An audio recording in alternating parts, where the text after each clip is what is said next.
그날 밤 비톡촉 전화가 20번째 울렸을 때 깨달았다. 내가 지켜온 이 집이 이제 나를 내쫓으려 한다는 사실을. 20살 때부터 가족을 먹여 살리느라 허리를 굽혔고 30에 시집 와서는 20해를 더 굽혔다. 그렇게 사라진 내 이름, 내 시간, 내 젊음이 전부 이 거실 바닥에 흩어진 독촉장과 술병으로 남아 있었다. 그리고 그날 나를 집 밖으로 밀어낸 건 남편도 빚쟁이도 아니었다. 필요하면 이거나 들고 나가라. 시어머니가 내 발치에 던져준 낡은 갈색 서류 가방, 그 안에 내 인생이 통째로 뒤집힐 줄은 아무도 몰랐다. 전화벨 소리가 또렷하게 귓가를 때리던 그 밤, 거실은 이미 전쟁터처럼 무너져 있었다. 소파 위에는 술에 취해 널브러진 남편이 한쪽 팔을 축 늘어뜨린 채 코를 골고 있었고, 탁자 위에는 빈 소주병과 쭈그러진 일회용 안주 용기가 아무렇게나 나뒹굴고 있었다. 바닥에는 몇 번이나 접었다 폈는지 모를 사업계획서와 폐업 신고서, 붉은 글씨로 연체 도장이 찍힌 고지서들이 흩어져 있었고, 그 한가운데서 휴대전화가 진동과 함께 파고들 듯 울어댔다. 미정은 설거지하던 손을 멈추고 행주로 대충 손을 훔친 뒤 탁자 위 휴대전화를 집어들었다. 발신 번호는 모르는 번호였지만 이제 모르는 번호가 더 익숙해진 지 오래였다. 수화기 너머로 들려오는 목소리는 처음 듣는 사람이었지만 말하는 내용은 언제나와 똑같았다. 언제까지 미루실 거냐? 약속은 지키셔야 하지 않겠냐? 이자만 갚으셔도 좋다. 오늘 안에 입금이 안 되면 법적 조치에 들어가야 한다. 그 말들을 조합하면 한 줄로 요약됐다. 당신들 인생이 망해가는 건 당신 책임이라는 말. 미정은 최대한 정중하게, 그러나 더 이상 내줄 돈이 없다는 사실을 설명했다. 손이 떨려 휴대전화를 쥔 손가락 마디가 하얗게 질렸다. 예, 제가 다시 한번 남편하고 상의해 보겠습니다. 늘 그렇듯 의미 없는 말로 통화를 마치고 전화를 끊었지만 가슴 깊은 곳까지 파고든 불안은 끊기지 않았다. 꺼진 전화 화면에 비친 자신의 얼굴은 유난히 초라했다. 눈밑은 푹 꺼져 있었고 핏기 없는 입술은 오래전부터 웃음을 잊은 사람의 그것과 같았다. 전화기를 탁자 위에 내려놓는 순간 소파에서 갑자기 남편이 몸을 뒤척이며 중얼거렸다. 또 왔어? 그 인간들 진짜 지겹네. 내가 돈 관리를 똑바로 했으면 이렇게까지는 안 왔어. 혀가 꼬부라진 술 냄새 섞인 목소리였지만 그 말은 또렷하게 심장에 꽂혔다. 마치 이 폐허가 된 집과 연체 고지서, 뭉치가 모두 자기 탓이라는 듯 미정의 어깨가 순간 움찔하며 내려앉았다. 20해 동안 살림을 책임졌던 손이 그 말 한 줄에 한순간 초라한 실패자의 손이 되어버렸다. 대꾸하고 싶었다. 당신이 해보겠다며 시작한 사업이 몇 번째였는지, 그때마다 내가 모아두었던 적금을 어떻게 다 깨서 메웠는지 기억 안 나냐고. 하지만 입술은 굳어 있었고 대신 가슴이 먼저 내려앉았다. 말해봐야 달라질 것 하나 없다는 걸 이미 수십 번의 다툼 속에서 배워버렸기 때문이다. 말 대신 미정은 싱크대로 돌아가 찬물로 설거지하던 그릇을 다시 헹기기 시작했다. 수도꼭지에서 떨어지는 물소리가 마치 자신의 소구름처럼 단조롭게 이어졌다. 탁자 한쪽에는 아직 꺼내보지도 못한 채 쌓여있는 서류 봉투 몇 개가 눈에 들어왔다. 채무 변제 각서, 중재 합의서, 분할 상환 계획서 같은 단어들이 빼곡히 적힌 흰 봉투들. 그 종이 한 장 한 장이 미정에게는 20년 동안 쌓아온 집과 가족, 그리고 자신의 이름이 한 줄씩 지워지는 증명서처럼 보였다. 마음 한구석이 서서히 마비되어 가는 느낌이었다. 더 이상 놀라지도 울 힘도 남아있지 않은 사람의 무력감이 그 안에 가라앉아 있었다. 견디기 힘들어진 미정은 행주를 개수대에 내려놓고 조용히 현관으로 걸어갔다. 슬리퍼를 신고 문을 살짝 열자 겨울 밤 공기가 한 번에 밀려 들어왔다. 차가운 공기가 얼굴을 스쳐 지나가자 비로소 눈가에 맺혀 있던 눈물이 실눈 사이로 흘러내렸다. 복도 끝 창문 틈으로 들어오는 희미한 가로등 불빛이 지친 얼굴을 비추고 있었다. 그 아래에서 미정은 난간을 잡고 한참 동안 숨을 고르며 속으로 같은 말을 되뇌었다. 언제까지 이렇게 버텨야 할까? 올해만 넘기면 괜찮아질 거라고, 아이들이 조금만 더 크면 나아질 거라고, 남편 사업이 한 번만 제대로 풀리면 달라질 거라고. 스스로를 속이며 버텨온 시간만 벌써 10년이 넘었다. 그 사이 늘어난 건 빚뿐이었고 달아 없어진 건 자신의 젊음과 체력이었다. 눈을 감자 결혼 초 남편이 환하게 웃으며 했던 말이 떠올랐다. 내가 꼭 성공해서 당신 편하게 해줄게. 그게 내 꿈이야. 그 약속이 지금은 빚독촉 전화와 술병으로만 남아있다는 사실이 처절하게 다가왔다. 다시 집 안으로 들어온 미정은 거실 형광등을 잠시 올려다보았다. 빛바랜 등갓 아래 남편은 여전히 눈도 뜨지 못한 채 코를 골고 있었고 탁자 위엔 아직도 치우지 못한 쓰레기들이 산처럼 쌓여 있었다. 그 안에서 미정의 자리는 보이지 않았다. 밥을 하고 빨래를 하고 아이들을 챙기던 손은 있었지만 그 손을 주인으로 부르는 사람은 이 집 어디에도 없었다. 그 생각이 미정의 가슴을 아주 천천히 조여왔다. 마치 보이지 않는 손이 목줄을 당기듯 숨이 가빠졌다. 그래도 내일 새벽엔 또 밥을 해야겠지. 습관처럼 떠오른 그 생각이 문득 낯설게 느껴졌다. 왜 그래야 하지? 라는 질문이 생긴 건 스스로도 처음이었다. 그동안 단 한 번도 자기 자신에게 물어보지 않았던 물음이었다. 하지만 그 질문이 떠오른 순간 마음 깊은 곳 어딘가에서 작은 균열이 나는 소리가 들리는 듯했다. 그날 밤 빚 독촉 전화와 술 냄새, 연체 고지서와 서류 봉투들 사이에서 미정의 20년은 마지막 체력을 다해 버티고 있었다.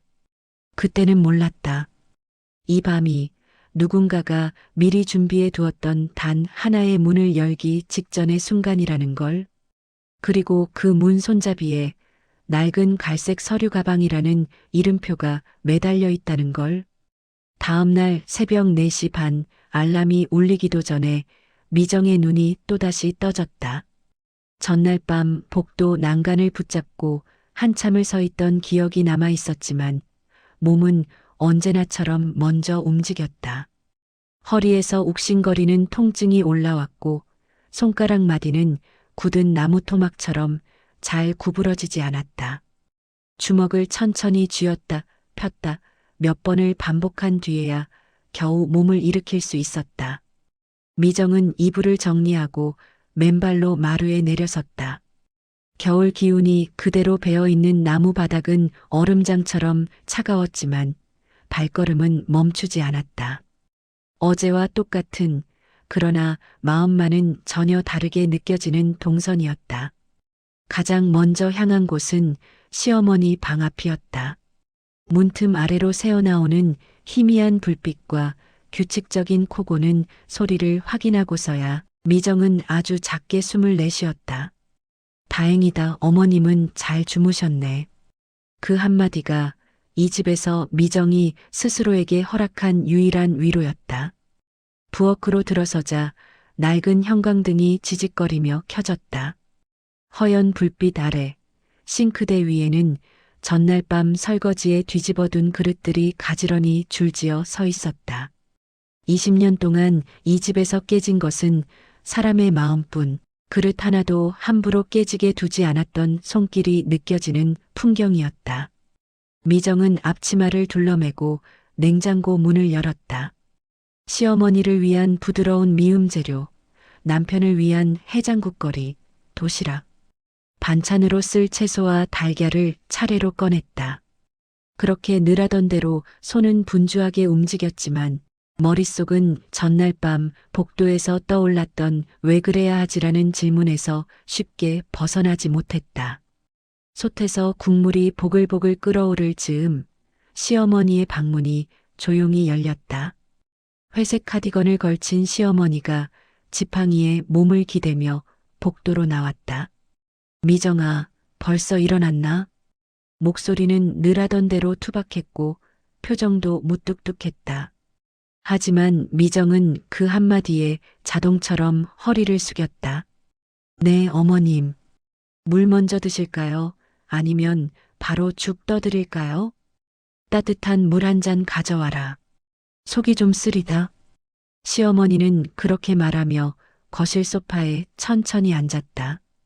텔레비전도 켜지지 않은 컴컴한 거실 한가운데에서 시어머니는 잠시 허공을 바라보다가 고개를 돌렸다. 부엌에서 물을 따르던 미정의 뒷모습을 한참 바라보던 시어머니가 중얼거렸다. 잠은 좀 잤나? 너무 작은 목소리라 처음에는 혼잣말인지 물음인지 구분이 되지 않았다. 미정은 잠시 손을 멈추고 고개를 들었지만 대답 대신 컵에 물을 더 채웠다. 확실히 묻지도 않은 말에 괜히 마음부터 흔들리는 자신이 싫었다. 여기요, 어머님. 너무 뜨거우니까 천천히 드세요. 그래. 시어머니는 컵을 받아 두 손으로 감싸쥐었다. 마른 손등 위로 튀어나온 핏줄이 세월을 말해주고 있었지만 그 눈빛 어딘가는 알 수 없을 만큼 또렷했다. 미정을 향한 시선이 잠깐 머물렀다가 다시 컵 속으로 내려앉았다. 경우 아버지는 아직도 자나? 네. 어제 늦게 들어왔어요. 회의가 있다면서. 말끝을 흐리는 미정의 얼굴에 스스로도 모르게 씁쓸한 기색이 스쳤다. 야근인지 술자리인지 더 이상 묻지 않는 쪽이 마음이 덜 상한다는 걸 너무 잘 알고 있어서 이제는 확인조차 하지 않았다. 아침 7시 식탁 위에는 늘 그랬듯 두 개의 상이 차려졌다. 시어머니 앞에는 부드러운 소고기죽과 잘게 썬 나박김치, 남편 앞에는 얼큰한 콩나물 해장국과 노릇하게 부친 계란말이, 그리고 매콤한 멸치볶음과 김치가 놓였다. 어머니, 드세요. 응. 시어머니는 조용히 숟가락을 들었다. 한 숟갈, 두 숟갈, 죽을 떠먹으면서 슬쩍 눈만 들어 미정을 바라보았다. 그 눈빛이 무슨 말을 담고 있는지 미정은 도무지 읽어낼 수가 없었다. 고마움인지 미안함인지 아니면 아무 의미도 없는 피로한 시선인지. 그때 잠이 덜 깬 얼굴로 남편 도연이 식탁에 와서 털썩 앉았다. 헝클어진 머리카락, 충혈된 눈, 한쪽으로 비뚤어진 셔츠 단추까지 어제 술을 얼마나 마셨는지 말하지 않아도 알 수 있었다. 도연은 말도 없이 해장국부터 후루룩 한 입 떠먹었다. 그러다 이내 인상을 잔뜩 찌푸리며 숟가락을 탁 내려놓았다. 왜 이래, 국이 이렇게 싱거워? 간을 한 거야, 만 거야? 미정의 손이 앞치마 끝자락을 꽉 움켜쥐었다. 국물은 분명 전날 밤에 2번이나 간을 보고 맞춘 것이었다. 하지만 입술을 열어 변명하려는 순간 도연의 차가운 눈빛이 먼저 날아와 꽂혔다. 장사가 안 돼서 머리 터질 것 같은데 집에 와서도 이런 밍밍한 것밖에 못 먹으면 내가 무슨 힘으로 나가냐? 시어머니가 숟가락을 들던 손을 잠시 멈추고 도연을 흘겨보았다. 야, 국이 싱거우면 소금 좀 넣어 먹으면 될걸. 뭘 그리 난리여. 밥상머리에서 짜증을 내고 앉았네. 도연의 얼굴이 살짝 굳었다. 어머니 앞에서는 함부로 소리를 지르지 못한다는 걸 잘 알고 있기에 대신 국그릇을 밀어놓으며 콧방귀만 뀌었다. 아, 진짜 다들 나를 뭘로 보는 건지 모르겠네. 투덜거리는 목소리를 남기고 도연은 김치를 젓가락으로 대충 집어 입에 밀어 넣었다. 그 사이 미정은 조용히 소금통을 집어 해장국 옆에 가져다 놓았다. 내가 간을 조금 더 봤어야 했나 보다. 당신 입맛에는 좀 싱거웠나 보네. 스스로도 억지라는 걸 알면서도 분위기를 더 망치고 싶지 않아 먼저 고개를 숙였다. 하지만 도연의 눈에는 그런 배려가 들어오지 않았다. 입맛 문제야? 요즘 너 하는 꼴 보면 딱 이국 같아. 밍밍하고 답답하고 중심도 없고. 미정의 가슴 한가운데가 쿡 찔렸다. 반박하고 싶은 말이 목구멍까지 차올랐지만 시어머니가 옆에 있다는 사실이 그 말을 다시 삼키게 만들었다. 두 사람이 밥을 먹는 동안 미정은 여느 때처럼 식탁에 앉지 않았다. 싱크대 앞에 서서 빈 그릇이 나올 때를 기다리며 물컵만 만지작거렸다. 배가 고프다는 생각이 몇 번이나 스쳐갔지만 자신을 위해 밥을 차린다는 발상 자체가 아직은 낯설었다. 20년 동안 이 집의 아침상에는 시어머니와 남편 그리고 아들 자리만 있었지 미정의 자리는 없었다. 한참을 그렇게 서 있다가 문득 이런 생각이 스쳤다. 저 자리에 난 왜 한 번도 앉아보지 못했을까? 아무도 밀어내지 않았는데도 스스로를 언제나 가장 마지막 순서에 놓아둔 세월이 주마등처럼 스쳐갔다. 도연이 숟가락을 탁 내려놓으며 다시 입을 열었다. 반찬도 이게 다야? 요즘은 김치 하나만 있어도 다행이지 뭐. 이런 생각하는 거냐? 냉장고에 남은 걸로 최대한 챙긴 거예요. 오늘은 시장 다녀오려고요. 시장? 시장은 무슨 시장이야? 카드값도 못 막을 판에. 내가 사업 다시 일으켜 세우려면 지금은 한 푼이라도 아껴야 되는 거 안 보여? 그 말에 미정의 눈동자가 잠시 흔들렸다. 도연이 말하는 다시 일으켜 세울 사업이 대체 몇 번째인지 이제는 정확히 세지도 못할 지경이었다. 그때마다 미정이 깨운 적금 통장도 이미 오래전에 바닥이 났다. 더 이상 깨뜨릴 것도 팔 것도 남지 않은 게 현실이었다. 옆에서 이 모든 대화를 묵묵히 듣고 있던 시어머니가 숟가락을 내려놓고 헛기침을 했다. 그만해라. 밥 먹을 때는 좀 조용히 먹어라. 뭘 그렇게 매번 들쑤시고 난리여. 그 말에 도연은 입술을 깨물었지만 대놓고 대꾸하지는 못했다. 대신 자리에서 벌떡 일어나며 의자를 뒤로 세게 밀었다. 나간다. 가게도 봐야 하고 사람도 만나야 해. 밥은 다 먹고 나가든가. 시어머니의 말에 도연은 손사래를 쳤다. 밥이 목으로 넘어가야 먹든가 말든가 하지. 안 먹어도 배불러. 현관문이 쾅 하고 닫히는 소리가 집 안가득 울려 퍼졌다. 그 소리가 미정의 가슴에 여운처럼 오래 남았다. 마치 이 집의 모든 문제는 내 책임이라는 말이 현관문에 새겨져 되돌아오는 듯했다. 식탁에는 시어머니와 미정만 남았다. 한동안 둘 사이에 아무 말도 오가지 않았다. 죽을 반쯤 비운 시어머니가 숟가락을 내려놓으며 중얼거렸다. 사람이 힘들면 입이 먼저 험해진다더니 영 모양새가 좋지 않구나. 미정은 그 말을 남편 편을 드는 말로 들어야 할지 자기 편을 드는 말로 들어야 할지 알 수가 없었다. 제가 더 잘하면 괜찮아질 거예요. 어머님. 스스로도 믿지 않는 말을 내뱉으면서 미정은 고개를 숙인 채 빈 그릇을 챙겼다. 시어머니의 눈빛이 잠시 미정의 구부러진 등을 스쳐 지나갔다. 그 눈빛 속에는 이해인지 계산인지 아니면 아직 드러내지 않은 다른 감정인지 알 수 없는 무언가가 잠깐 스쳤다 사라졌다. 하지만 미정은 그 시선을 느끼고도 일부러 외면했다. 지금은 그 어떤 눈빛도 버거웠기 때문이다. 설거지를 다시 시작한 손이 물속에서 허옇게 불어갔다. 거품 사이로 비치는 자신의 손등을 바라보며 미정은 속으로 천천히 숫자를 셌다. 20회. 이 집에 발을 들여놓은 지 딱 20해째 되는 해였다. 그 시간 동안 누군가를 원망한 적은 많았지만 스스로에게 질문을 던져본 적은 거의 없었다. 나는 뭘 위해 이렇게 살았지? 그 물음이 전날 복도에서 생겨난 작은 균열을 다시 한번 세게 두드리는 것 같았다. 그리고 그때 미정은 아직 알지 못했다. 이 집에서 가장 무뚝뚝해 보이던 한 사람이 이 질문의 답을 완전히 뒤집어 놓을 준비를 누구보다 오래전부터 하고 있었다는 사실을. 아침 10시가 가까워질 즈음 미정은 혼자 집 아니곳저곳을 정리하고 있었다.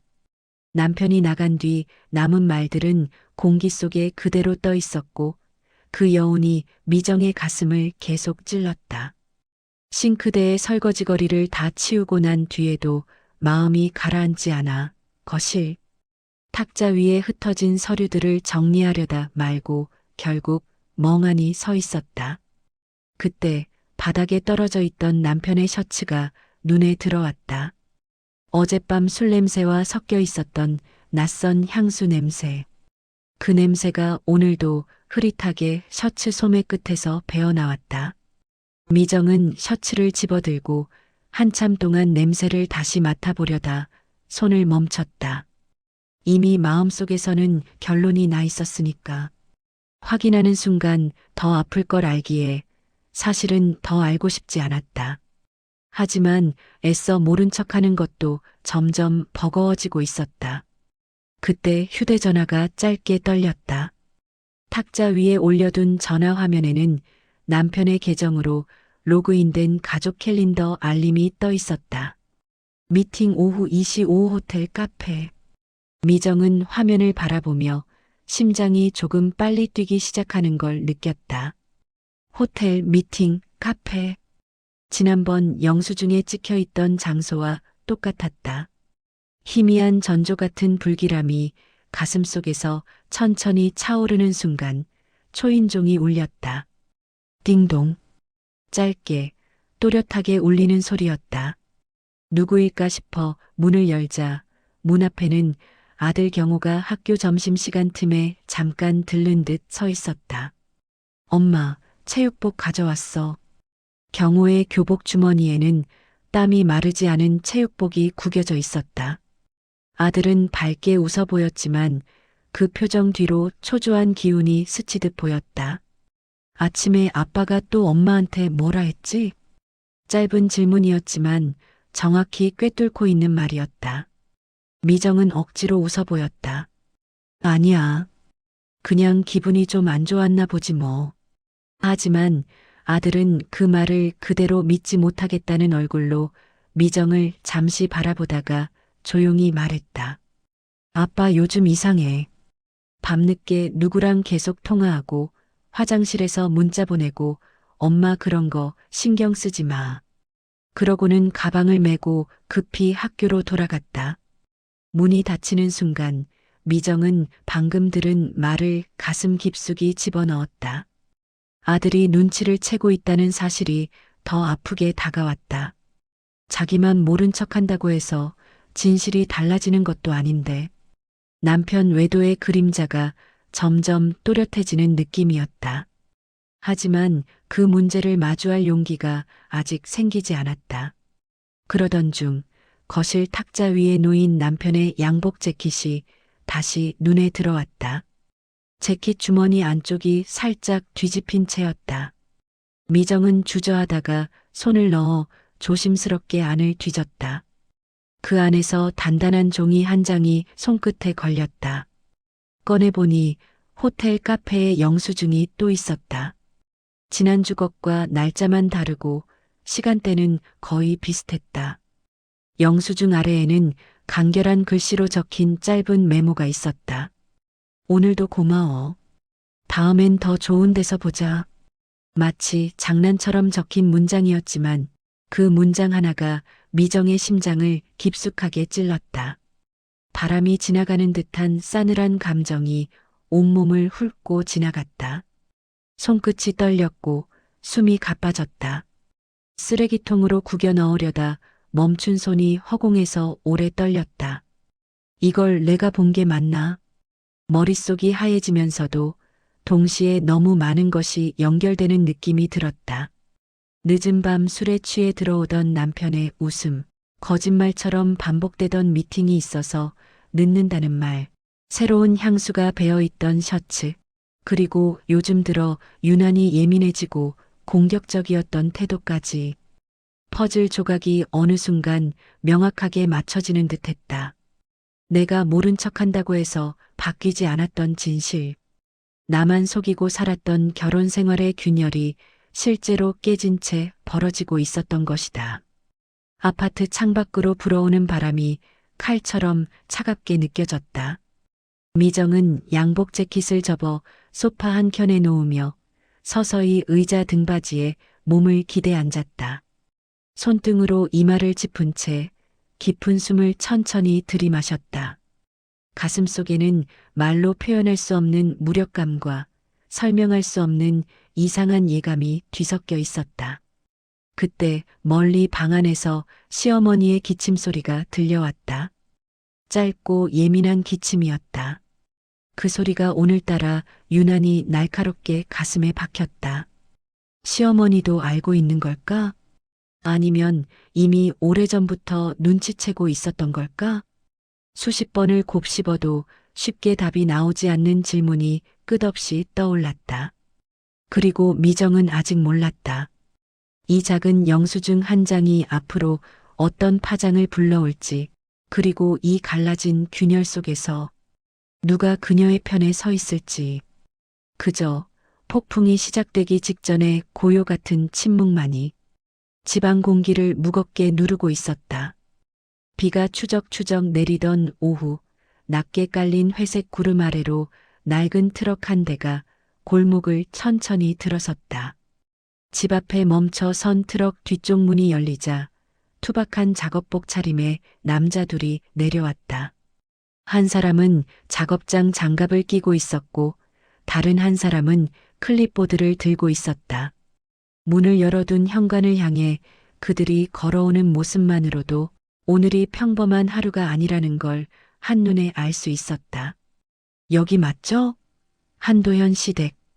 예, 여기 맞습니다.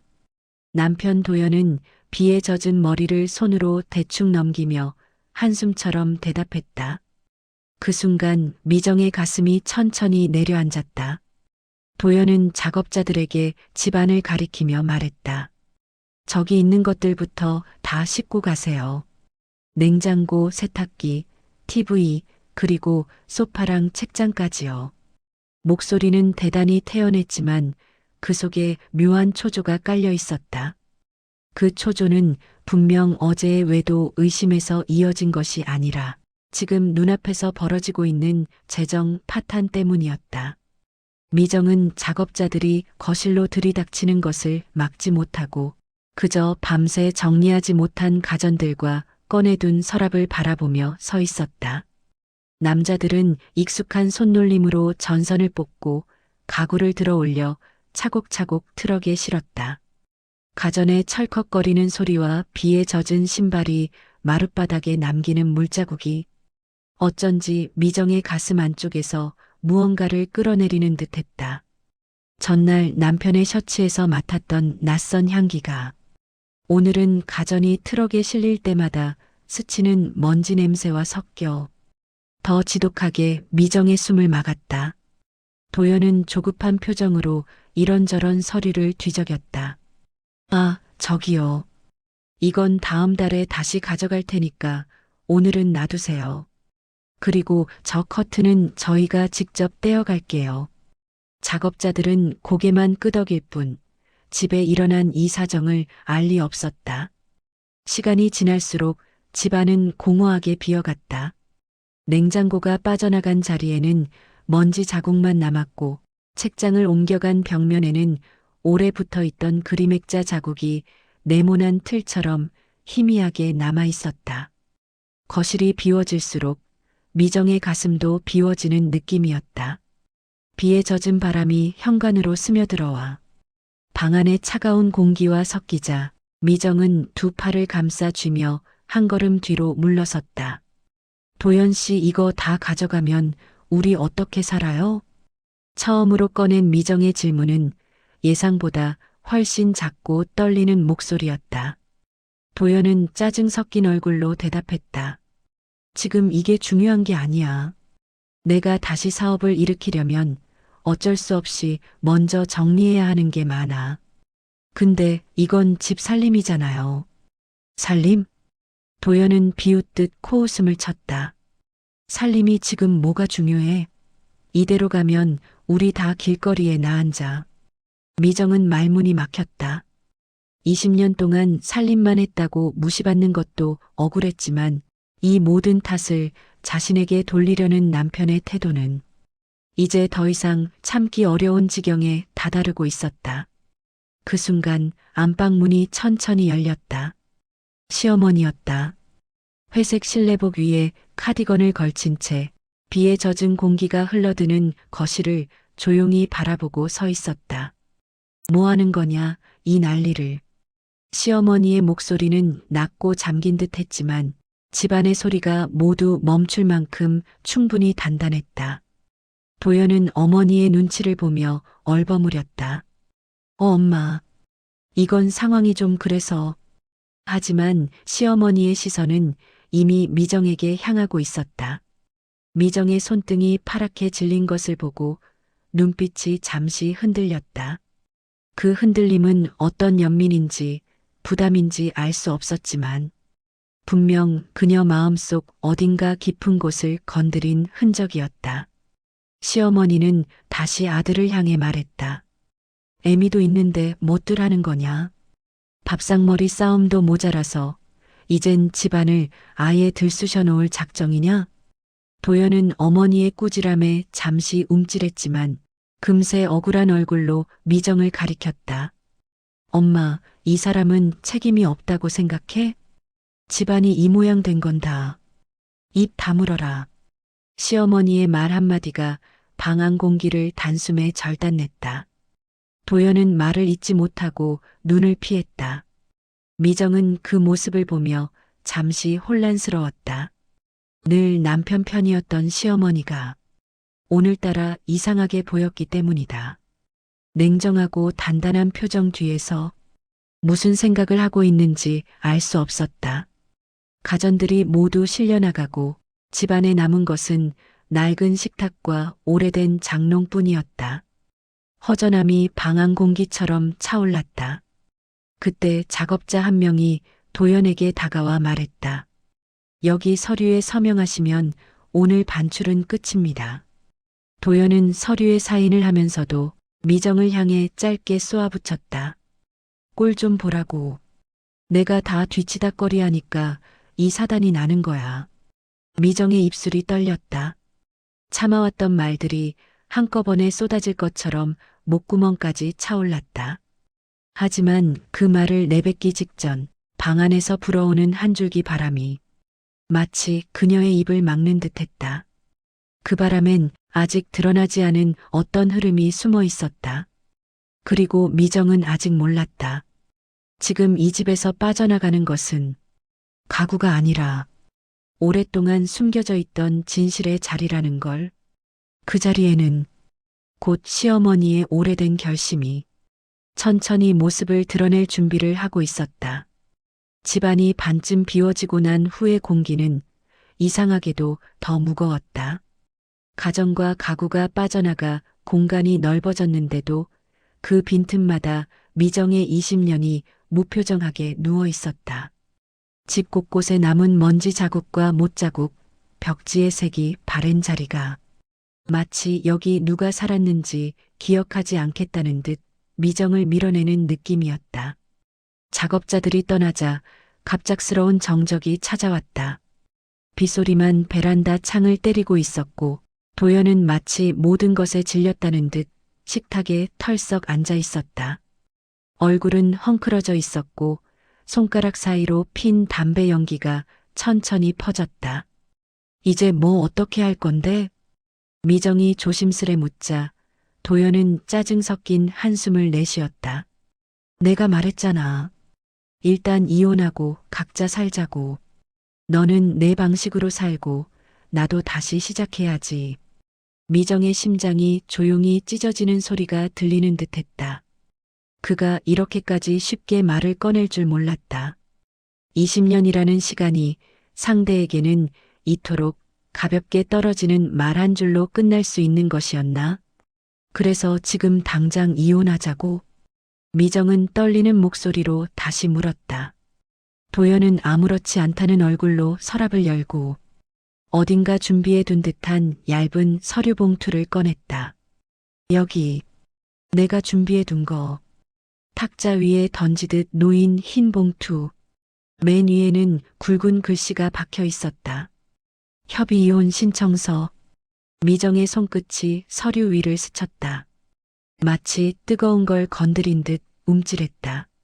가슴 속에서 뜨겁고 차가운 감정이 동시에 솟구쳤다.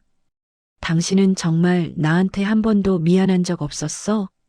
미정의 질문은 너무 조용해서 오히려 더 가슴을 찔렀다.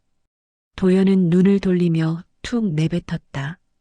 미안할 게 뭐 있어. 서로 힘들었잖아. 나도 죽을 맛이었고, 너도 고생했고, 그러니까 깔끔하게 끝내자는 거지.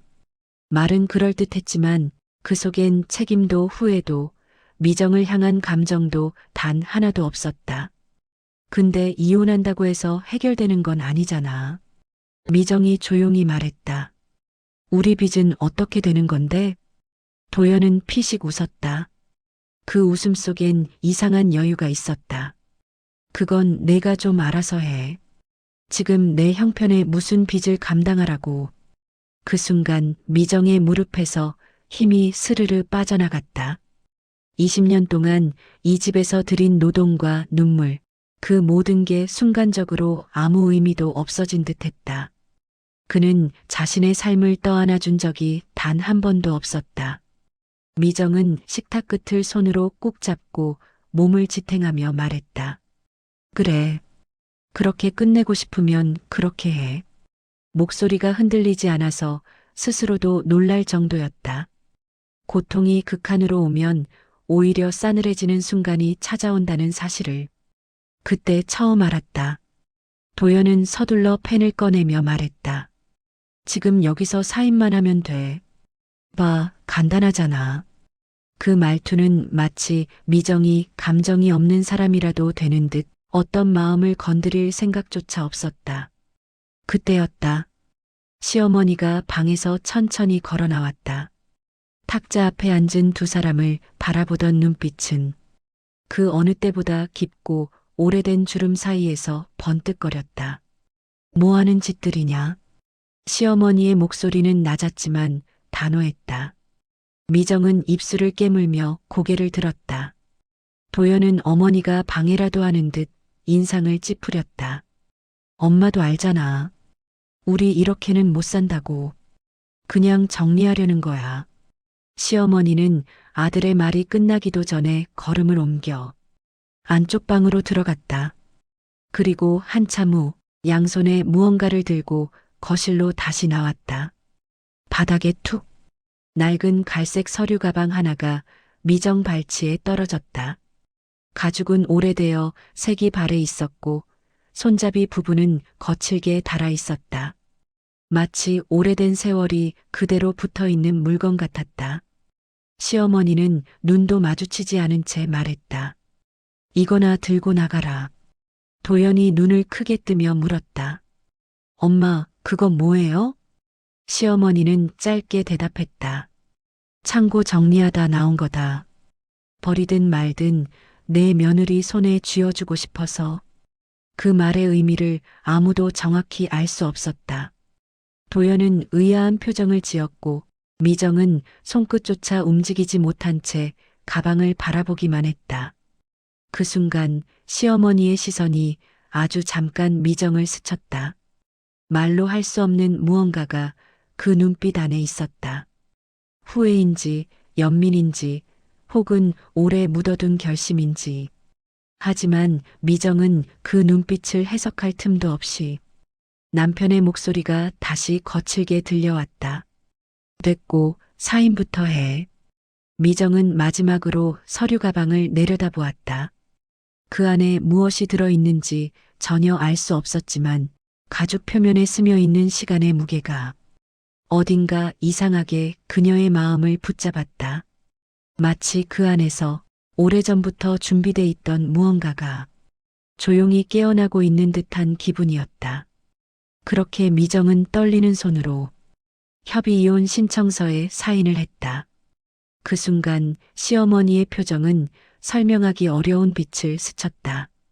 그리고 문이 닫히는 소리와 함께 미정의 20회는 그 집에 남겨진 채 천천히, 아주 천천히 다른 문 하나의 손잡이를 돌리기 시작했다. 그 문 이름은 낡은 갈색 서류 가방. 그 안에 미정조차 몰랐던 자신의 인생이 잠들어 있었다. 고시원 복도는 늘 그렇듯 눅눅한 공기가 가득했다. 좁은 복도를 따라 걸어가면 어딘가에서 라면 끓는 냄새와 텔레비전 예능 소리가 희미하게 섞여 흘러나왔고 문틈이 벌어진 방마다 서로 다른 삶의 온도들이 뒤엉켜 있었다. 미정은 작은 캐리어와 시어머니가 던져준 낡은 갈색 서류 가방을 손에 든 채 조용히 307호 문 앞에 섰다. 방 안은 차가운 공기가 먼저 반겼다. 햇살 한 점 들어오지 않는 작은 창문, 좁은 침대 하나, 작은 책상 하나, 그리고 미정의 새로운 임시 인생이 들어설 공간이었다. 20년 동안 살던 집에서는 사소한 물건 하나도 미정의 것이 아니었지만 이 고시원 2평 남짓한 공간은 처음으로 온전히 자기 몫이라는 사실이 묘하게 가슴을 건드렸다. 캐리어를 구석에 밀어넣고 나서도 미정은 한참 동안 서류 가방을 내려놓지 못했다. 도대체 왜 시어머니는 이걸 자신의 손에 쥐어줬을까? 그 무뚝뚝한 사람이 이혼 서류까지 찍힌 마당에 왜 굳이? 아무리 생각해도 이해되지 않는 부분이었다. 결국 천천히 숨을 들이마시고 서류 가방의 낡은 금속 잠금쇠를 내려보았다. 딸깍. 작은 소리가 고시원 방 안에 또렷하게 울렸다. 그 소리가 마치 깊은 어둠에 떨어지는 돌멩이처럼 미정의 마음에도 조용히 파문을 만들었다. 가방을 열자 먼지가 살짝 날리며 오래된 종이 냄새가 퍼졌다. 그 속에는 깔끔하게 정리된 서류철 여러 개가 가지런히 놓여 있었다. 겉표지엔 시어머니의 필체로 짧은 글씨가 적혀 있었다. 윤미정 명의. 절대 분실 금지. 중요. 심장이 덜컥 내려앉는 느낌이었다. 미정의 이름. 자신이 서류의 주인으로 적힌 문서를 본 것이 몇 년 만인지 기억조차 나지 않았다. 서류철을 조심스레 꺼내 펼쳤다. 첫 장은 오래된 보험증권이었다. 발행 날짜는 15년 전으로 찍혀 있었다. 보험 가입자 이름은 선명하게 윤미정. 보험료 납부자는 시어머니 이름이었다. 다음은 적금 통장이었다. 예금주 윤미정. 입금은 일정한 금액이 매달 기록되어 있었고 그 금액 대부분이 시어머니 연금 날짜와 정확히 일치했다. 숨이 멎을 것처럼 가슴이 조였다. 가슴 깊숙한 곳에서 어떤 감정이 올라오는데 그게 슬픔인지 놀람인지 억울함인지조차 구분이 안 되었다. 두 번째 서류철에는 주식 배당금 내역이 있었다. 배당 입금 내역에는 꾸준히 작은 금액들이 들어와 있었다. 수익이 크지는 않았지만 그 꾸준함이 미정의 마음을 더 뒤흔들었다. 그리고 가장 아래쪽에서 접힌 편지 한 장이 나왔다. 누렇게 바랜 종이, 선명한 필체. 분명 시어머니의 글씨였다. 미정은 떨리는 손으로 편지를 펼쳤다. 미정아, 이 집에서 내가 어떻게 사는지, 누가 널 어떻게 대하는지 나는 다 보고 있었다. 첫 문장을 읽는 순간 눈가가 뜨겁게 번졌다. 내가 내게 따뜻하게 굴지 못한 건 나 역시 시집살이로 평생을 버텼던 여자라서다. 내가 겪은 걸 너에게도 가르치는 게 맞다고 생각했다. 그 문장은 미정의 가슴을 조용히 후벼 팠다. 시어머니의 무심함 뒤에 숨어있던 그늘 같은 진심이 어렴풋이 드러나는 순간이었다. 하지만 어느 날 생각이 바뀌었다. 너만큼은 내가 겪은 고통을 반복하게 하면 안 된다는 걸 깨달았다. 미정의 손등을 따라 눈물이 몇 방울 떨어졌다. 그래서 하나하나 모았다. 적금, 보험, 배당.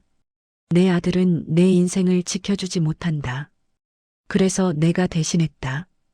그 문장은 너무나도 단호했고 너무나도 따뜻했다. 마음속 깊은 곳에서 어떤 무너짐이 울컥 치밀어 올랐다. 이걸 내 손에 쥐어주는 날이 언젠가 올 거라고 오래전부터 알고 있었다. 미정은 편지에서 눈을 떼지 못했다. 그동안 시어머니가 보여준 묘한 눈빛의 의미가 이제야 조금 이해되는 듯했다. 이 돈은 내가 힘들게 견뎌온 20해의 값이다. 아들 몫이 아니다. 내 몫이다. 그러니 부디 2번 다시 허리 굽히고 살지 마라. 편지의 마지막 문장을 읽는 순간 미정은 숨조차 제대로 쉬지 못했다. 감정이 밀려오는 속도가 너무 빨라. 몸이 따라가지 못하는 듯했다. 고시원 작은 방 안에서 그녀는 조용히 눈물을 흘렸다. 울음소리 한 번 내지 못하고 그저 오래 참고 버텨온 사람만이 내는 묵묵한 눈물이었다. 20년 동안 자신을 인정해준 사람이 이 집안에 단 한 명도 없다고 생각했는데 그게 아니었다. 누군가가, 그 무뚝뚝한 시어머니가 이 모든 시간을 미정의 편에서 기억하고 있었다.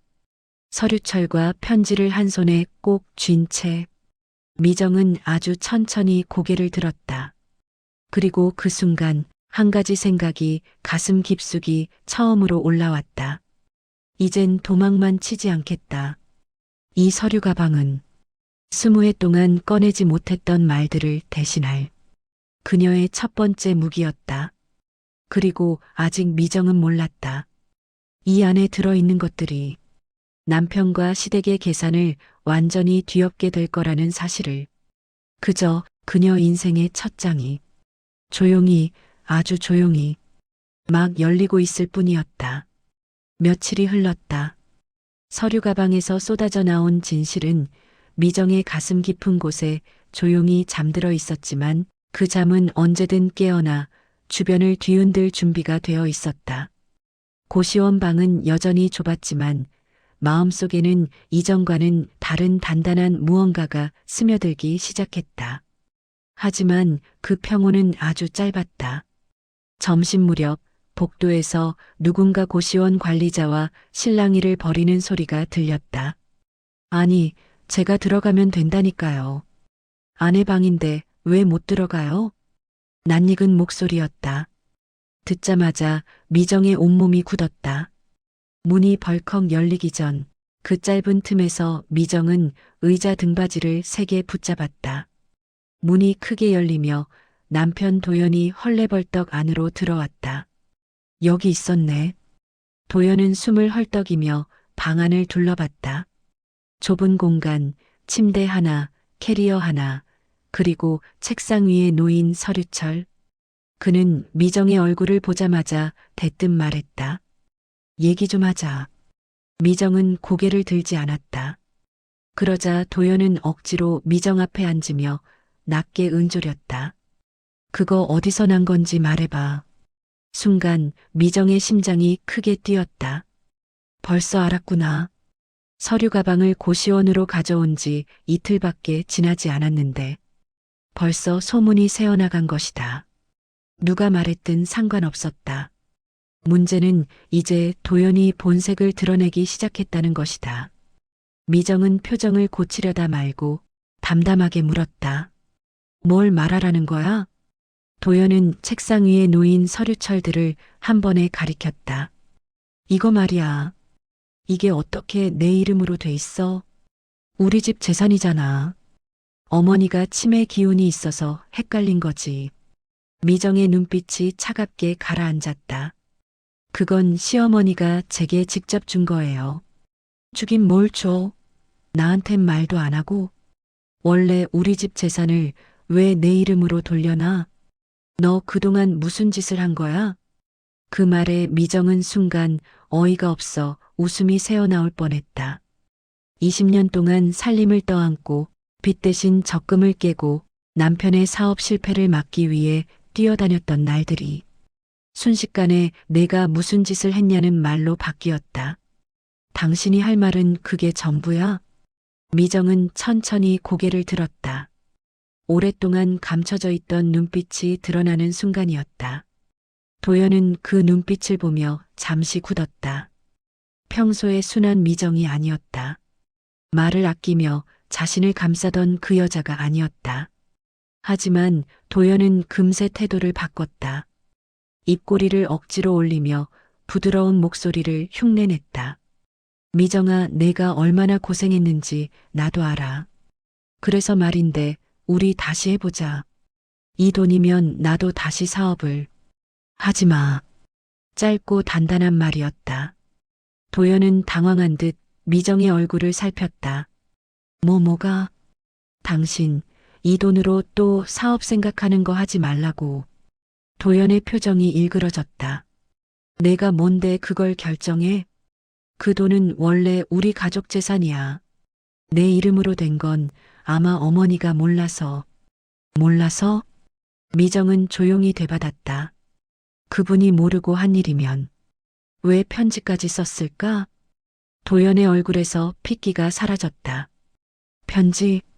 미정은 책상 서랍에서 천천히 편지를 꺼내 손에 들었다. 그리고 한 줄씩 또박또박 읽기 시작했다. 내 아들은 내 인생을 지켜줄 사람이 아니다. 그래서 내가 대신했다. 도연의 표정이 완전히 굳어졌다. 숨을 삼키는 소리가 고시원 조용한 방 안에 크게 들렸다. 그건 엄마가 예전부터 이상한 말을 하셨잖아. 치매 기운 있는 건 너도 알잖아. 치매? 미정의 눈빛이 서늘하게 가라앉았다. 그분이 치매라면 어떻게 15년 동안 빠짐없이 납부했을까? 적금 날짜도 배당 날짜도 정확하게 맞춰서. 도연은 더 이상 아무 말도 하지 못했다. 미정은 숨을 버겁게 몰아쉬는 남편을 바라보며 차갑게 말을 이었다. 당신이 말하는 우리 집 재산이 아니라 그분은 분명히 내 몫이라고 말했어요. 도연은 의자를 걷어차며 자리에서 벌떡 일어났다. 아, 젠장, 내가 이렇게 나오면 나도 가만히 있을 수 없지. 그는 주머니에서 휴대전화를 꺼내며 말했다. 법적으로 따져보자. 어머니가 판단 능력이 있었는지, 서류를 제대로 이해하고 작성했는지, 이거 다 조사하게 할 거야. 미정은 아무 말 없이 그를 바라봤다. 그리고 아주 천천히 입을 열었다. 그래, 해. 지금처럼 말만 하지 말고. 도연은 잠시 멈칫했다. 미정에게서 이런 말이 나올 거라고 한 번도 예상하지 못했기 때문이다. 당신이 원한다면 법으로 가자고. 미정의 말투는 흔들리지 않았다. 도연이 흔히 보던 약한 사람이 더 이상 아니었다. 도연은 당황해서 소리쳤다. 그럼 어머니는? 어머니가 뭐라고 할 것 같? 그 말은 끝까지 이어지지 못했다. 왜냐하면 시어머니가 이미 모든 걸 알고 맞설 준비를 하고 있다는 사실을 도연은 전혀 눈치채지 못했기 때문이다. 그 순간 미정의 전화가 울렸다. 발신자 시어머니. 미정은 숨을 고르고 전화를 받았다. 미정아, 할 말이 좀 있다. 우리 만나자.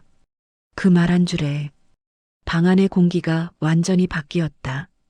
폭풍이 곧 시작될 것임을 두 사람 모두 알고 있었다. 하지만 그 폭풍이 누구의 뿌리를 뽑아낼지는 아직 도연만 모르고 있었다. 상담실 문 앞 낡은 회색 의자 2개가 놓인 병원 7층 복도는 이른 오후임에도 이상할 만큼 조용했다. 소독약 냄새는 여전히 강했고 시간은 느리게 흐르는 것처럼 답답하게 멈춰 있었다. 미정은 가슴 깊숙한 곳에서부터 올라오는 불안과 긴장 속에 손가락을 가만히 모으며 숨을 고르고 있었다.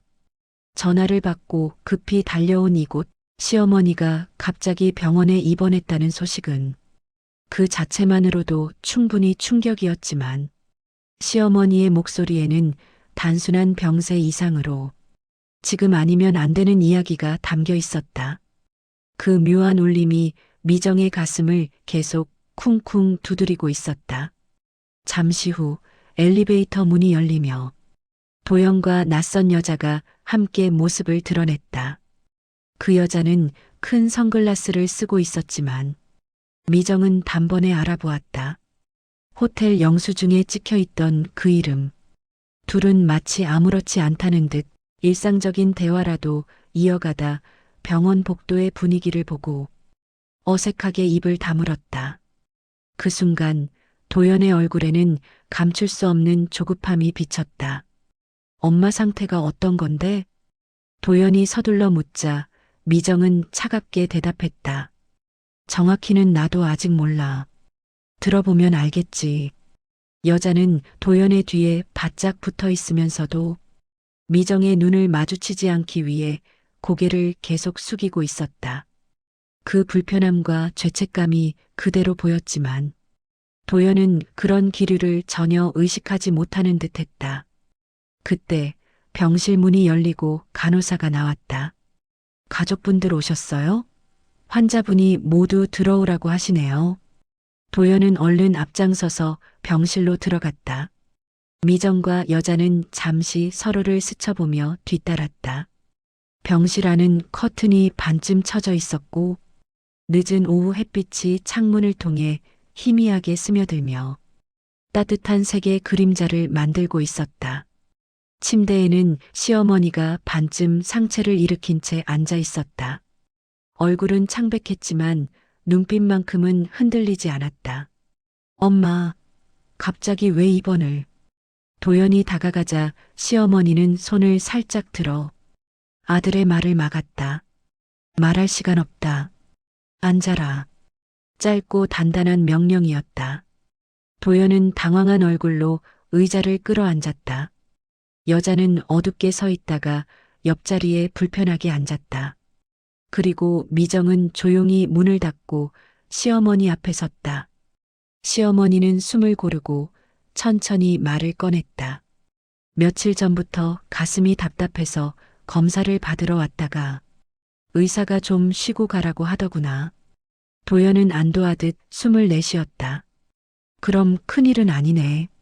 놀랐잖. 아직 말 끝나지 않았다. 시어머니의 목소리는 흔들리지 않았다. 흔들려야 할 사람들은 오히려 도연과 그 옆에 앉은 여자였다. 시어머니는 천천히 미정을 바라봤다.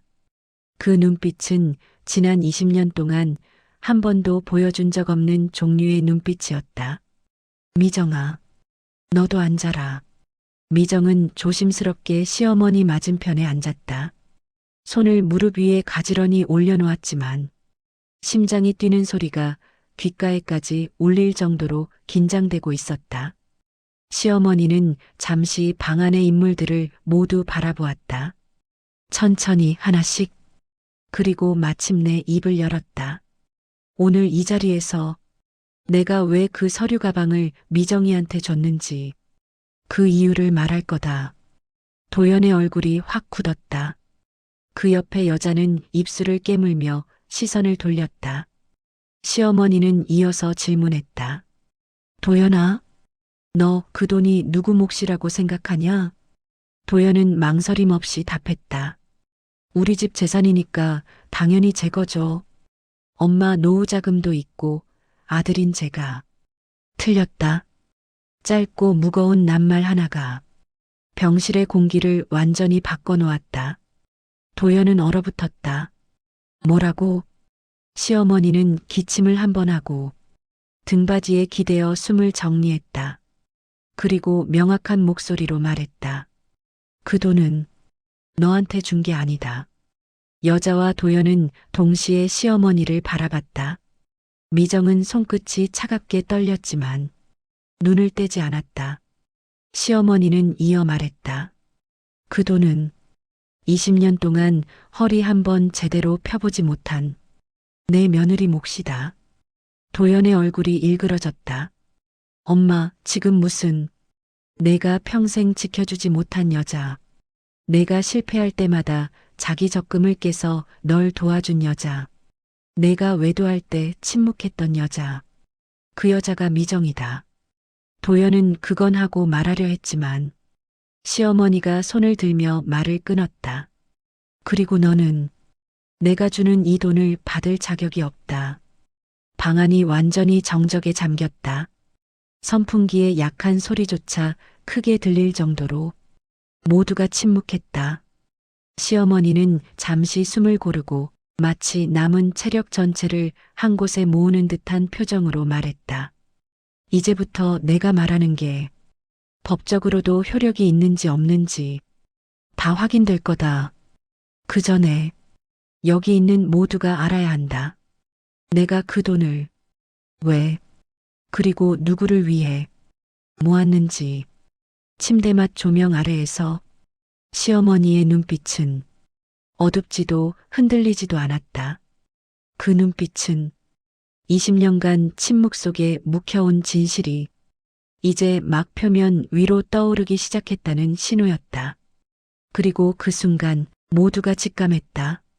이 병실에서 벌어질 말들이 앞으로 인생의 방향을 완전히 바꾸어 놓을 것이라는 사실을. 특히 도연에게는 더 잔혹하게 병실 공기가 아직 가라앉기도 전에 시어머니는 침대 머리맡 서랍에서 작은 검은 파일 하나를 꺼냈다. 겉표지는 낡았지만 금속 모서리는 반짝였다. 오랜 세월 동안 누군가가 이 파일을 아주 조심스레 다뤄왔다는 느낌이 들었다. 여기 있는 게 마지막이다. 시어머니의 목소리는 낮았지만 그 안엔 어떤 흔들림도 없었다. 도연이 손을 뻗어 파일을 가져가려 하자 시어머니는 손등으로 그 손을 막았다. 너는 건드리지 마라. 짧고 단호한 말. 그 말 한 줄에 도연의 손이 허공에서 멈춰섰다. 그런 아들을 바라보는 시어머니의 눈빛엔 지난 세월 동안 말하지 못했던 서늘한 실망이 깔려 있었다. 시어머니는 파일을 미정 쪽으로 밀어주었다. 열어봐라. 미정은 숨을 들이마시고 조심스럽게 파일을 펼쳤다. 첫 장을 넘긴 순간 도연의 얼굴이 사색으로 변했다. 이게 뭐야? 파일에는 남편의 사업 실패 이전부터 시작된 빚거래 내역이 세밀하게 날짜별로 정리되어 있었다. 그중 일부에는 윤미정 적금 해지금 입금 처리, 미정 카드 대금 대신 납부, 생활비 부족분, 미정 개인 통장에서 출금, 이라는 기록이 반복적으로 적혀 있었다. 도연은 그제야 자신이 어떤 삶을 살았는지 오래 묻혀있던 진실을 마주하기 시작했다. 이건 다 미정이 돈으로 막은 거잖아. 시어머니는 고개를 끄덕였다. 그래. 내가 실패할 때마다 내 아내가 자기 몫을 깨서 너를 살려줬다. 도연은 입술을 비죽이며 변명하려 했다. 그건 내가 나중에 다 갚을 생각이면 왜 미정이한테 내가 책임져라고 했냐? 시어머니의 목소리는 이미 어떤 정을 담기엔 너무 차가웠다. 도연은 대답을 찾지 못한 채 고개를 숙였다. 그러나 시어머니의 폭로는 이제 시작이었다. 그녀는 파일의 다른 쪽을 손가락으로 짚었다. 그리고 이건 내가 모르는 내용이다. 그곳에는 남편의 외도 정황을 증명하는, 즉 도연의 휴대전화로 오간 메시지 기록, 호텔 예약 내역, 카드 결제 기록까지 모두 정리되어 있었다. 여기까지 읽은 여자는 얼굴이 새하얗게 질렸다. 손등으로 입을 가리며 주춤거렸다. 이건. 여자는 더 말하지 못하고 시선만 바닥에 떨어뜨렸다. 도연은 그녀를 바라보며 소리쳤다. 너 왜 이걸? 그러자 시어머니가 냉정하게 말했다. 왜냐고? 내가 사람을 얼마나 속여왔는지 내가 직접 확인했으니까. 도연의 입술이 떨렸다. 어떤 반박도 나오지 못했다. 시어머니는 마지막 장을 펼치며 말했다. 그 장에는 은행 도장과 시어머니 친필 사인이 또렷하게 찍혀 있었다. 이건 내 전 재산을 미정이 이름으로 돌린 문서다. 도연은 자리에서 벌떡 일어났다. 엄마, 이건 너무한 거 아니야? 내가 아들이잖아. 아들. 시어머니의 목소리는 비수처럼 날카로웠다. 아들로 살았으면 가정부터 지켰어야지. 도연은 순간 아무 말도 하지 못하고 고개를 숙였다. 여자의 손은 떨리고 있었다. 시어머니는 깊은 숨을 내쉬었다. 내 재산은 가정을 지킨 사람에게 간다. 나를 챙긴 사람에게 간다. 20년 동안 며느리로서, 엄마로서, 아내로서 버틴 사람에게 간다. 그 순간 미정은 눈을 크게 떴다. 시어머니가 자신에게 이런 말을 하는 날이 평생 오지 않을 거라 생각했기 때문이었다. 하지만 시어머니는 흔들림 없는 눈빛으로 이어 말했다. 미정아. 목소리는 조금 떨렸지만 그 떨림은 진심 때문이었다. 넌 이제부터 누구한테도 허리 굽히지 마라. 미정의 눈가가 뜨겁게 번졌다. 오랫동안 받아본 적 없는 너무 늦었지만 너무 절실한 인정이었다. 그리고 마지막으로 시어머니는 도연에게 말했다. 너는 이제 내가 벌인 일의 결과를 내 힘으로 감당해라. 도연은 그 자리에서 완전히 무너졌다. 여자도 조용히 고개를 숙였다. 반면 미정의 손끝은 자신도 모르게 파일을 꽉 쥐고 있었다. 그 파일은 이제 단순한 서류 더미가 아니었다. 그건 20해 동안 아무도 인정하지 않았던 미정이라는 사람의 삶의 기록이었고 그녀가 앞으로 나아갈 수 있는 첫 번째 무기였다. 그리고 미정의 마음속에서 무겁고 느렸던 시간이 처음으로 앞으로 움직이기 시작했다. 이제 남은 것은 단 하나. 마지막 정리, 그리고 완전한 승리의 순간. 병실에서의 긴 대화가 끝나고 난 뒤 시간은 이상하리만큼 느리게 흐르고 있었다. 저녁 햇빛이 긴 복도를 붉게 물들이며 기울어갈 때쯤 미정은 조용히 병원 밖 벤치에 앉아 있었다. 손에는 시어머니가 건넨 파일과 서류 가방이 그대로 있었다. 차가운 금속 잠금쇠가 스치는 촉감은 방금 일어난 일들이 꿈이 아니라는 것을 증명하듯 정직했다. 멀찍이 서 있던 도연은 아무 말 없이 미정을 바라보고 있었다. 옆에 서 있던 여자는 시선을 어디에도 두지 못한 채 도연 곁을 지키고 있었지만 둘 사이에는 이미 설명할 수 없는 거리감이 생겨 있었다. 도연이 천천히 미정에게 다가왔다. 미정아, 잠깐 이야기 좀. 미정은 고개를 천천히 돌려 그를 바라보았다. 예전 같으면 떨리는 목소리로 대답했겠지만 오늘의 미정은 달랐다. 사라졌던 자신을 되찾은 사람의 눈이었다. 도연 씨, 그 짧은 호칭만으로도 둘 사이의 모든 관계가 이미 정리되었음을 보여주었다. 도연은 무언가 말하려 했지만 입술이 제대로 떼어지지 않았다. 난 그냥 다시. 미정은 조용히 말을 이었다. 당신은 20년 동안 단 한 번도 내가 무슨 생각으로 살았는지, 얼마를 견디며 버텼는지 알아보려 한 적이 없어요. 도연은 고개를 숙였다. 한때 자신이 모든 걸 통제하고 있다고 믿었던 사람이 지금은 말 한 줄 앞에서도 아무 힘을 쓰지 못하고 있었다. 미정은 서류 가방을 가볍게 들어 보였다. 이건 시어머니가 제게 주신 거예요. 당신에게서 온 게 아니고, 그리고 앞으로도 당신이 손 뗄 일은 없어요. 그 말에 도연은 얼굴을 찡그리며 손을 뻗었다. 잠깐만, 그거라도 나한테 설명 좀. 미정은 짧게 고개를 저었다. 설명할 이유 없어요. 당신은 이미 다 들었잖아요. 그때 병원 출입문이 열리고 시어머니가 간호사의 부축을 받으며 천천히 걸어 나왔다. 도연은 급히 다가갔지만 시어머니는 미정만 바라보며 말했다. 가자, 미정아. 오늘은 너랑 같이 있고 싶다. 그 한마디는 지금까지 시어머니에게서 들어본 적 없는 가장 따뜻한 초대였다. 미정은 살짝 눈물이 고였지만 이번엔 울지 않았다. 대신 고개를 천천히 끄덕였다. 시어머니는 도연을 향해 단호하게 말했다. 너는 집에 돌아가라. 오늘은 우리끼리 이야기할 게 있다. 도연은 더 말할 수 없었다.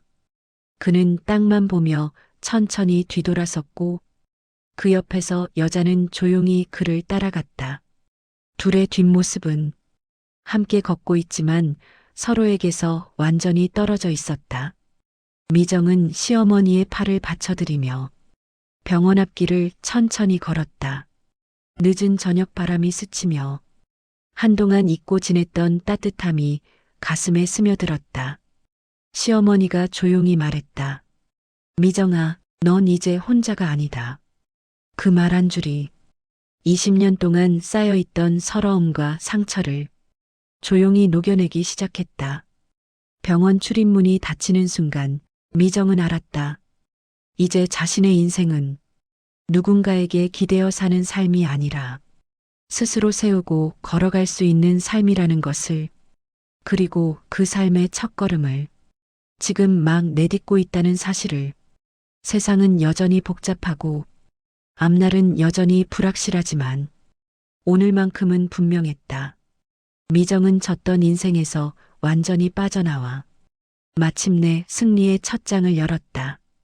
그 길을 걸어가는 발걸음은 눈물도 주저함도 없는 확신의 소리였다. 시청해 주셔서 깊이 감사드립니다. 오늘 이야기가 조금이라도 마음을 위로했길 바랍니다. 앞으로도 삶의 순간들을 차분하게 담아내겠습니다. 다음 영상에서 다시 뵙겠습니다. 좋아요와 구독은 제게 많은 힘이 되고 있습니다. 감사합니다.